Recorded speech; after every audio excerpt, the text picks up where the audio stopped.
ত্রয়োদশ জাতীয় সংসদ নির্বাচন ও গণভোট সাংবাদিক কার্ডের আবেদনের জন্য অনলাইন অ্যাপস শনিবার বিকেলে কিছু সময়ের জন্য উন্মুক্ত হলে ওয়েবসাইট হ্যাক ও 14,000 আবেদনকারীর তথ্য ফাঁসের গুজব ছড়িয়ে পড়ে।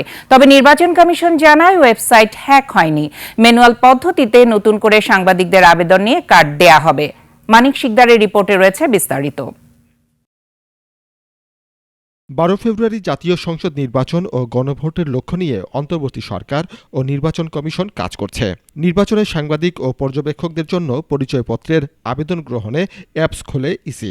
এতে প্রায় 14,000 আবেদনও পড়ে।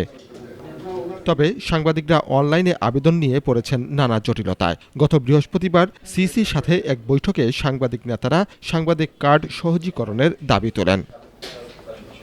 সেদিনই ইসি সচিব জানিয়েছিলেন ম্যানুয়াল পদ্ধতিতে আবেদন করার প্রক্রিয়া শুরু হবে।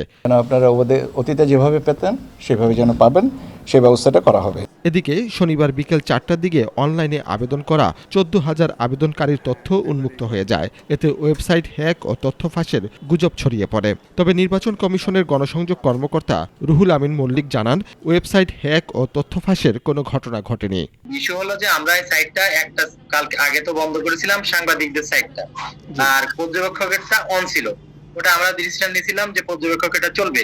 তো আমাদের যিনি এখানে সফটওয়্যার ইঞ্জিনিয়ার, উনি ওই এই সাইটটাও বন্ধ করতে যে যখন ডিপ্লয় করতে গেছে, তখন কয়েক সেকেন্ডের জন্য এই সাইটটা সব অ্যাডমিন প্যানেলটা সবাই দেখতে পেয়েছে। অ্যাডমিন প্যানেলটা এই, আর কিছু না, কোনো হ্যাকিং এর ঘটনা ঘটেনি। যারা অনলাইনে আবেদন করেছিলেন তাদের আবারও ম্যানুয়াল পদ্ধতিতে আবেদনের পরামর্শ দেন এই কর্মকর্তা।